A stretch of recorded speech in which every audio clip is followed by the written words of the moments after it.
ಸಂಭ್ರಮ ತಂದಂಥ ಸಾವಿನ ದುರಂತದ ಬಗ್ಗೆ ಜನಾಕ್ರೋಶ ಜೋರಾಗ್ತಾ ಇದ್ದ ಹಾಗೆ ಸರ್ಕಾರ ಎಫ್ಐಆರ್ನ ದಾಖಲಿಸಿ ಕ್ರಮಕ್ಕೆ ಮುಂದಾಗಿದೆ. ಆಯೋಜಕರನ್ನ ಹೊಣೆ ಮಾಡಿ ಬಂಧನಕ್ಕೆ ಕ್ರಮ ಜರುಗಿಸಿದೆ. ಆರ್ಸಿಬಿಯ ಮಾರ್ಕೆಟಿಂಗ್ ಹೆಡ್ ಸೇರಿ 4 ಬಂಧಿಸಿ ನ್ಯಾಯಾಂಗ ಬಂಧನಕ್ಕೆ ಒಪ್ಪಿಸಲಾಗಿದೆ. ಮತ್ತೊಂದು ಕಡೆ ಬಂಧನ ಭೀತಿಯಿಂದ ಕೆಎಸ್ಸಿಎನ ಪದಾಧಿಕಾರಿಗಳು ಹೈಕೋರ್ಟ್ ಮೊರೆ ಹೋಗಿದ್ದು ತಾತ್ಕಾಲಿಕ ರಿಲೀಫ್ ಪಡೆದಿದ್ದಾರೆ.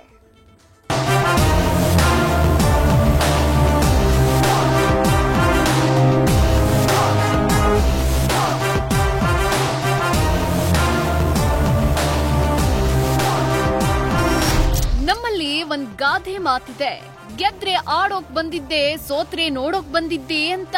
ಅದೇ ರೀತಿ ರಾಜ್ಯದ ಕಾಂಗ್ರೆಸ್ ಸರ್ಕಾರ ಕೂಡ ನಡೆದುಕೊಳ್ತಿದೆ.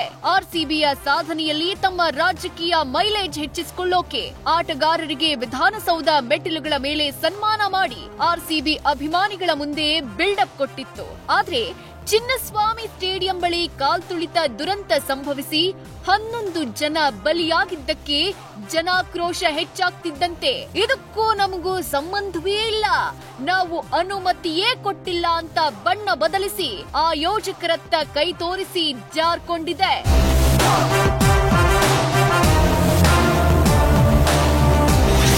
ಆರ್ಸಿಬಿ, ಡಿಎನ್ಎ, ಕೆಎಸ್ಸಿಎ ವಿರುದ್ಧ ಎಫ್ಐಆರ್. ಆರ್ಸಿಬಿಯ ಮಾರ್ಕೆಟಿಂಗ್ ಹೆಡ್ ಸೇರಿ ಹಲವರು ಅರೆಸ್ಟ್.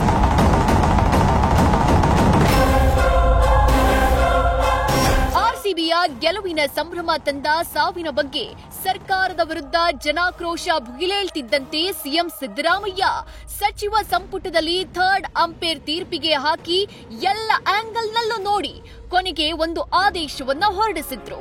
ಈ ದುರಂತಕ್ಕೆ ಆಯೋಜಕರನ್ನೇ ಹೊಣೆ ಮಾಡಿ ಆರ್ಸಿಬಿ, ಡಿಎನ್ಎ ಇವೆಂಟ್ ಮ್ಯಾನೇಜ್ಮೆಂಟ್ ಮತ್ತು ಕೆಎಸ್ಸಿಎನ ಮುಖ್ಯ ಪ್ರತಿನಿಧಿಗಳನ್ನ ಕೂಡಲೇ ಬಂಧಿಸುವಂತೆ ಸೂಚನೆ ಕೊಟ್ರು.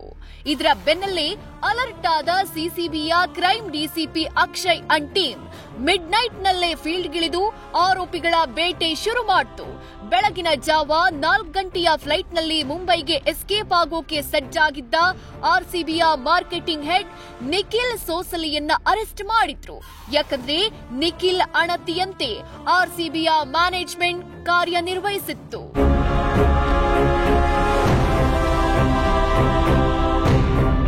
ಇನ್ನು ಚಿನ್ನಸ್ವಾಮಿ ಸ್ಟೇಡಿಯಂನಲ್ಲಿ ಸೆಲೆಬ್ರೇಷನ್ ಉಸ್ತುವಾರಿ ಹೊತ್ತಿದ್ದ ಡಿಎನ್ಎ ಸಂಸ್ಥೆಯ ಮ್ಯಾನೇಜರ್ ಕಿರಣ್, ಡಿಎನ್ಎ ನಿರ್ದೇಶಕ ಕಂ ಉಪಾಧ್ಯಕ್ಷರಾಗಿರುವ ಸುನಿಲ್ ಮ್ಯಾಥ್ಯೂ ಹಾಗೂ ಡಿಎನ್ಎ ಸಂಸ್ಥೆಯ ಸಿಬ್ಬಂದಿ ಸುಮಂತ್ ಎಂಬಾತನನ್ನ ಬಂಧಿಸಿ ವಿಚಾರಣೆಗೆ ಒಳಪಡಿಸಿದ್ದಾರೆ. ಬಳಿಕ 4 ಮೆಡಿಕಲ್ ಟೆಸ್ಟ್ ಮಾಡಿಸಿ ಕೋರ್ಟ್ಗೆ ಹಾಜರುಪಡಿಸಲಾಯಿತು. ವಿಚಾರಣೆ ನಡೆಸಿದ 41ನೇ ಎಸಿಎಂಎಂ ಕೋರ್ಟ್ ಜೂನ್ 19ರವರೆಗೆ ನ್ಯಾಯಾಂಗ ಬಂಧನಕ್ಕೆ ಒಪ್ಪಿಸಿದೆ.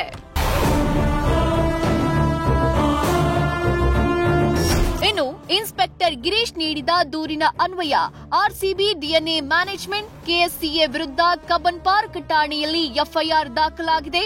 ಆದರೆ ಎಫ್ಐಆರ್ನಲ್ಲಿ ಇನ್ಸ್ಪೆಕ್ಟರ್ ಗಿರೀಶ್ ಉಲ್ಲೇಖಿಸಿರುವ ಅಂಶಗಳು ಬೇರೆಯದ್ದನ್ನೇ ಹೇಳ್ತಿದೆ. June 3ರಂದು KSCA CO Shubhendu Ghosh ಎಂಬುವರು ಪತ್ರ ಬರೆದು ಫೈನಲ್ನಲ್ಲಿ ಆರ್ಸಿಬಿ ಗೆದ್ರೆ ಜೂನ್ 4ರಂದು ವಿಜಯೋತ್ಸವ ಇರಲಿದ್ದು ಸ್ಟೇಡಿಯಂ ಬಳಿ ಸೂಕ್ತ ಬಂದೋಬಸ್ತ್ ಒದಗಿಸಲು ಮನವಿ ಮಾಡಿದ್ರು. ಆದ್ರೆ ಆರ್ಸಿಬಿ ಫೈನಲ್ಸ್ ಗೆದ್ದ ದಿನ ರಾತ್ರಿಯಿಂದ ಮರುದಿನ ಬೆಳಗ್ಗೆ 5:30ರವರೆಗೆ ಪೊಲೀಸರು ಭದ್ರತೆಯಲ್ಲಿದ್ರು. ಹೀಗಾಗಿ ಬಂದೋಬಸ್ತ್ಗೆ ಕಾಲಾವಕಾಶ ಬೇಕೆಂದು ತಿಳಿಸಿದ್ವಿ. ಅನುಮತಿ ನಿರಾಕರಿಸಿದ್ರು. ಸಲಹೆಗೆ ಒಪ್ಪದೆ ಭದ್ರತೆಗಾಗಿ ಒತ್ತಾಯಿಸಿದ್ರು.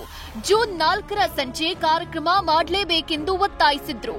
ಇನ್ನು ಜೂನ್ 4ರ ಬೆಳಗ್ಗೆಯಿಂದಲೂ ಕಾರ್ಯಕ್ರಮದ ಬಗ್ಗೆ ಆರ್ಸಿಬಿಗೆ ಸಂಬಂಧಿಸಿದ ಸೋಷಿಯಲ್ ಮೀಡಿಯಾ ಎಕ್ಸ್ ಖಾತೆ ವೆಬ್ಸೈಟ್ನಲ್ಲಿ ಮಾಹಿತಿ ಹಂಚಿಕೆ ಮಾಡಿದ್ದಾರೆ. ಪೂರ್ವಾನುಮತಿಯನ್ನ ಪಡೆಯದೆ ಮಾಹಿತಿ ಹಂಚಿಕೊಂಡಿದ್ದಾರೆ. ಅಭಿಮಾನಿಗಳೆಲ್ಲ ಒಂದೆಡೆ ಸೇರುವಂತೆ ಕೂಡ ಆಹ್ವಾನಿಸಿರ್ತಾರೆ.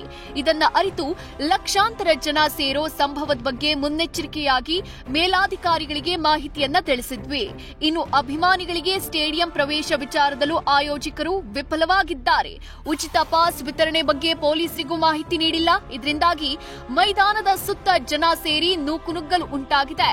ಇದರ ಪರಿಣಾಮ ಗೇಟ್ ನಂಬರ್ 2, 2A, 6, 7, 15, 17, 18, 20, 21ರಲ್ಲಿ 11 ಜನ ಸಾವು ಅಂತ ಎಫ್ಐಆರ್ನಲ್ಲಿ ಉಲ್ಲೇಖಿಸಿದ್ದಾರೆ.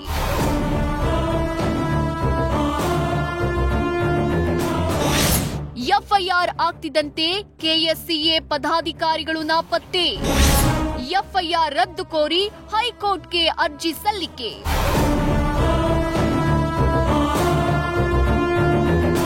ಇನ್ನು ಕಾಲ್ತುಳಿತ ದುರಂತದ ಬಗ್ಗೆ ಎಫ್ಐಆರ್ ದಾಖಲಾಗ್ತಿದ್ದಂತೆ ಕೆಎಸ್ಸಿಎ ಅಧ್ಯಕ್ಷ ರಘುರಾಮ್ ಭಟ್ ಖಜಾಂಚಿ ತಲೆಮರೆಸಿಕೊಂಡಿದ್ರು. ಕಳೆದ ರಾತ್ರಿ ಸ್ಟೇಡಿಯಂಗೆ ಥಾರ್ ಕಾರ್ನಲ್ಲಿ ಬಂದಿದ್ದ ಕೆಎಸ್ಸಿಎ ಅಧ್ಯಕ್ಷ ಕಾರನ್ನ ಸ್ಟೇಡಿಯಂನಲ್ಲೇ ನಿಲ್ಲಿಸಿ ಪರಾರಿಯಾಗಿದ್ದಾನೆ.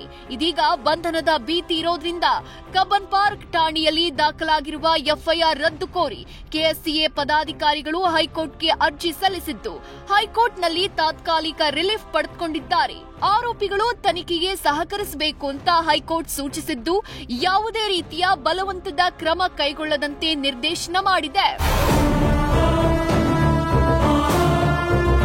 ಇನ್ನು ಚಿನ್ನಸ್ವಾಮಿ ಸ್ಟೇಡಿಯಂ ಕ್ರಿಕೆಟ್ ಕೌಂಟರ್ನಲ್ಲಿ ಕೆಲಸ ಮಾಡುತ್ತಿದ್ದ ಇಬ್ಬರು ಪೊಲೀಸ್ ಸಿಬ್ಬಂದಿಯನ್ನ ವಶಕ್ಕೆ ಪಡೆಯಲಾಗಿದೆ. ಸದ್ಯ ಕಬ್ಬನ್ ಪಾರ್ಕ್ ಠಾಣೆಯಲ್ಲಿ ದಾಖಲಾಗಿದ್ದ ಕೇಸ್ಗಳನ್ನ ಸಿಐಡಿಗೆ ವರ್ಗಾವಣೆ ಮಾಡಿದ್ದು, ತನಿಖೆಯಿಂದ 11 ಮಂದಿಯ ಸಾವಿಗೆ ನ್ಯಾಯ ಸಿಗುತ್ತಾ ಕಾದ್ ನೋಡಬೇಕಿದೆ.